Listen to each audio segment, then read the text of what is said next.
Welcome everybody. My name is Nikki from MitigateStress.com. We sell the world's best, only water-suspended form of magnesium on the planet. World's most bioavailable natural form of magnesium. That's very important, natural, because a lot are filled with solvents, fillers, binders, and usually have some type of hexane or solvent during the manufacturing process. And are usually just off-branded or rebranded white labeled products. So they're getting like 10 cents per pill and jacking up that price. We actually make our products in-house, and we sell the world's best Shilajit. Third-party tested everything. You got to be careful when you buy minerals online because a lot of them are loaded with heavy metals, very unclean. That's very dangerous because Shilajit and magnesium both should be helping you to rid of heavy metals, not giving you more, like lead, mercury, aluminum, cadmium, tin. So, what's the whole purpose of this live? It's our new project, walktoworkout.com. I wanted to tell you about who we are first, but it's like God blessed us with this business. When we started this business, we legitimately wanted to help people. God blessed us. Amazing customers, loyal customers. We love you guys. But this nagging thing in the back of our minds, and it's just like we could be fulfilled with just mitigate stress and selling supplements and life would be good, right? It's not that simple. You're about to get a huge mental dump from me of like 2 years of just bottling this up because I haven't been on lives much. I haven't been on videos much. So I have a lot of information I want to share. I have too much excitement right now about the walks. So let's get started. Walktoworkout.com is our new project. We've been working on this for years. Where do we start? The one thing I don't have down with these walk workouts is the selling, the elevator speech. So I'm going to do my best right now to sell you guys because if I can't sell you guys to walk, you're never going to walk. You're never going to see the importance. Most people say like, I already walk enough. They just underappreciate the importance of walking and the fact that it's free. But you do have to pay us. We're going to give a free guide away, but you do have to pay us to get these specific cues and techniques to really optimize your walking biomechanical gait function, which in theory, when you do so, will enhance every single aspect of your life. Cognitive function, active recovery, circulation, drainage, lymphatic drainage, ventilation. If you are dealing with a Chinese medicine practitioner, a lot of them may say that you have damp qi or hot, stagnant pockets in the body. That's simply just circulation.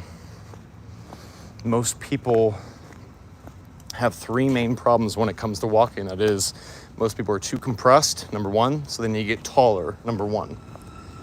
Get taller. Number two, most people don't rotate enough because they're too compressed. They're not tall enough. You have to create space first in order to rotate. That's number two. Number three, most people, when it comes to walking, don't have their feet in proper alignment, which therefore is going to use a completely different set of muscles. What am I trying to say? Let me get some lighting and I'll show you guys those three cues that I was just talking about. All right, I think there's some lighting here. Let me show you guys something. So again, like I just said, how to walk we're talking about. We're going to talk about why to walk because I got to convince you guys why walking is the most important exercise. Again, I bodybuilded, I powerlifted, I did CrossFit for years. I'm telling you, walking is the most important. You can do all that, that's great. But if walking isn't your foundation, you're gonna suffer. You're gonna suffer so much. So let me show you something. And guess what? Walking's free, that's the best part. But I have to teach you how to optimize it per your biomechanical function. So, got some lighting here, no one's coming. I'm on the street. What I just said, there's three main things when it comes to walking. It's getting tall, number one. Most people don't have the height. There's two things when it comes to getting tall. There's a couple more than that. We'll go over it on the paid guide, but let me do my best to make shift with this camera. So the two main things when it comes to getting tall is a lot of people are bent over with their chest. So T-spine is bent over like this, their neck's up like this, right? So you gotta elevate that chest back and up, but then you also gotta go up, vertical height. So you gotta go tall, but it has to be natural. You can't just tense up your traps in your neck, right? You got to make this natural, and it just comes with time and every single step. The walking can correct your posture. It can. The problem is, again, most people, it's how they walk. Most people don't understand. They haven't unlocked. They don't even know the potential that the walk has to offer. Like I said, it's the ultimate active recovery tool. There's a test that Stan Efferdine was a part of back then when I used to do a lot of bodybuilding. And he said his clients, his bodybuilders, were able to train at least 3 times as much than when they didn't do active recovery. His form of active recovery was the stationary bike. I am completely against that because we already sit enough. And I'm always like, why would you not just take advantage of walking? Walking is the most important active recovery tool. Most people do the stair climber and then they're bent over. People don't take their recovery seriously. People don't take active recovery seriously. Active recovery is the secret to everything when it comes to fitness, with health, and the best form of active recovery is walking. It's the most complex movement. Again, we don't deadlift and squat from point A to point B, we walk. So why wouldn't we optimize our walking biomechanical gait function every single day, every single step? And that's the thing, every single step can either make your health or break your health. That's why we're releasing our routine, our program. And it's not really just a program, I don't want to say that. It's really a set of cues and techniques that we're going to teach you on how to basically self-correct your walking biomechanical gait function every step and your posture. It's the same thing, basically. When you optimize your walking function, everything gets better. Cognitive function. In fact, let's talk about brain. Let's talk about cognitive. You guys don't believe me? Guess what? Dr. Roger Sperry, Nobel Peace Prize winner, states, I said this before, I'm going to say it a million times, states that 90% of the brain's eating and pooping is directly dependent on twisting of the spine. 90% of the brain's eating and pooping, everything eats and poops, every cell in your body eats and poops, is dependent on the twisting of the spine. Guess what's the best way to twist the spine? You guessed it, walking. But the thing is, with walking, you're integrating your spine with every single movement. So back to how to walk, let's go back to that for a little bit. What I said earlier is people got to get taller, right? They got to chest up, they got to get tall, vertical height. And then, let me give you some rules of threes. This is actually part of our program. This is behind the scenes, private content. I use this rule of threes. When you're walking, jaw is level, right? Jaw is level, collarbone is level. See this? Collarbone is level, and then pelvis is level. Rule of threes, remember those things. Pelvis is level, collarbone, and jaw is level. Number 2 rule of threes, let me share this one. Feet, knees, and hips should be in alignment. Let me show you here. So feet, knees, and hips should be in alignment. Every step, I should be pointing my feet in the direction that I want to go, which means my force production is linear, is straight. It makes sense? It's really that simple. Why do I want my feet straight? Because if you see 90% of the people that walk, they walk like this. Therefore, they're using a completely different set of muscles, which completely disconnects the integration. And that's the thing, is walking is a full body movement. It's a full body integrated movement. Every step you take, if I take my left foot forward right now, let's see if I can show you. If I take my left foot forward, I'm going to rotate my spine to my left side, towards my left. That means my left hip flexor is getting activated to propel my left leg forward, and therefore I'm going to rotate to match that, to balance, to stabilize that, to integrate that through my anterior oblique sling. My right pec, my right oblique is connecting into my left groin, my left hip flexor. That's what's going to keep me stable with every step. Thus, the same exact thing is happening on the backside, the posterior oblique sling. Every step, if my right leg is going back, that's activating my glutes and my hamstrings. That's going to connect to my left lat. Does that make sense? So,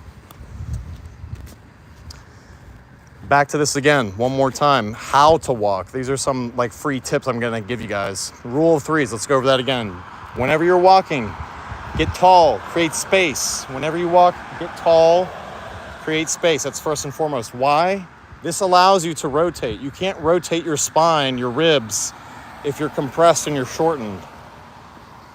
Does it make sense? Think about it. If you're really compressed in your ribs, if your ribs, your bottom rib, is touching your hips and you try twisting, people are wondering why they have so much back pain and such chronic inflammation their whole life, because they're so compressed. You can actively decompress with every single step. That's the point of walking. That's why it's the key of every exercise. If I had to pick one movement for the rest of my life, I'm sorry, it'd be walking. You may not be super jacked, but you're going to be really hydrated. And guess what? They're now showing that the centurions that live the longest, the most centurions, it's not just diet related. Yes, it's sun. They're now finding it's environment, it's community. That's very, very important. Always with friends and family. They have a strong community, but they also walk a lot everywhere. And that is what we lost in our modern society, is movement, walking. We've become too sedentary. So that's why I believe more than ever before in today's society, walking is most definitely, fundamentally, the most important human movement that you should be doing every single day and you should be getting better at every day. Did you know you could get better at walking? Who knew? No one talks about that. Isn't that weird? It's the human movement blueprint. Again, for the millionth time, you don't deadlift and squat from point A to point B, you walk. So why wouldn't you optimize your walking? So back to the first posture cues for walking. Get tall, create space. Why do you got to get tall? You got to create space so you can rotate. And then you got to connect to the ground with your feet. Let me get some lighting again. I'll show you guys one more time. Someone asked the question. So the feet, what I was talking about. Number one, get tall, create space, right? So you're getting tall. This allows you to rotate. You have space to rotate. Number three is make sure that your feet, knees, and hips are always in alignment when you're walking. And let me give you another secret. It's about the feeling. It's the sensation when you walk. What should you be feeling? You should be feeling tall and connected and relaxed and flowy. And you're twisting and you're hydrating. It's hydrating you. It's circulating. It's draining your lymphatic system.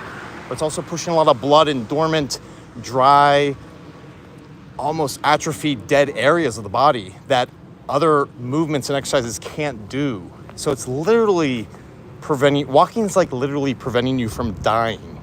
Isn't that crazy? It literally is. A lot of people don't realize that, like cellulite, or a lot of these like weird injuries that people get like in their ankles or their knees or feet, it's usually the lower body, sometimes the upper body too, of course. It's more often just related from poor circulation. I don't think people realize that the ribs and the hips are the most calcified areas of the entire body. And guess what? I started as a trigger point massage therapist, specialist, physiotherapist kind of stuff, rehab stuff. And you can't access the ribs and the hips with tools. Like I have these special expensive tools for myofascial release for massage, right? I can't access underneath the pelvis and the hips or the ribs. So how do you decalcify the ribs and the pelvis? The only way to decalcify that area is corrective exercises and movement, walking. So every single day, how do you walk? I'd say, someone asked this earlier, 30 to 60 minutes a day minimum. You could do 90 minutes to 120 minutes. In my opinion, in my experience, I believe that after 120 minutes, after 2 hours, it's a complete waste of time. I don't want to say that, but there does seem to be some diminishing returns, and most people just do not have the time allotted for that. Most people are just way too busy for that. So what I usually recommend to people is do a 1-2 punch with walking. So try to time it after each meal. So do 10 minutes, walk for 10 minutes, 15 minutes after each meal. That's going to regulate your blood sugar. That's going to help with digestion, everything. There's actually been studies that it really helps to balance your blood sugar so you don't have those peaks and valleys when you eat a high sugar meal. That's like other thing too. Like I go out, sometimes I eat crappy food, spikes my blood sugar. Guess what? I go for a 10-minute walk real quick, back to baseline, relatively. It's not that perfect, but anyways, we talked about how to walk a little bit. I'm going to post this video. We talked about why to walk. I'm still not confident that I can sell walking enough to people, because still, when I know me, myself, in my experience, I know walking is the most important movement. It's our human movement blueprint. It's the fundamental, most foundational movement that we do. But my thing is, how can I convince everybody to do more walking? That's the goal. That's the goal, guys, ladies and gentlemen. And I think it just comes to, when I talk about walking and I get my rebuttals, it's always, I don't have time, number one.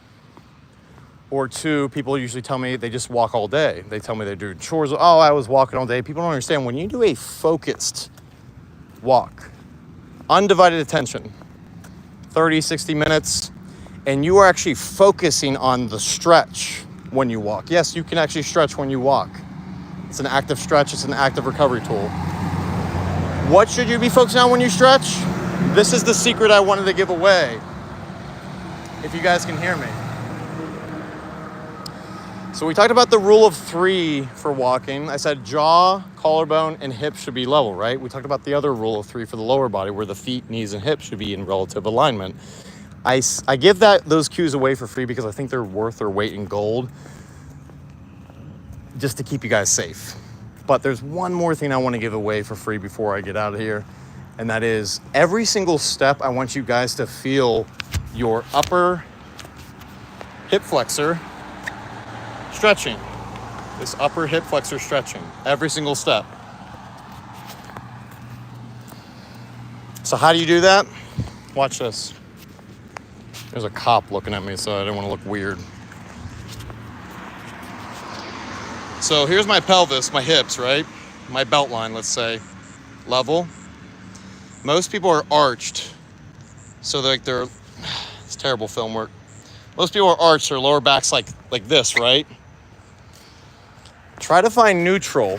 Every step you should be neutral with your pelvis or somewhat tucked, just enough until you feel your hip flexor, your front upper quad stretching with every single step. And the thing is, when you walk, every step you should kind of lag and really use your hips to drive forward, because it's all about propulsion, or I guess I could say linear force production. It's all about linear force production when it comes to walking.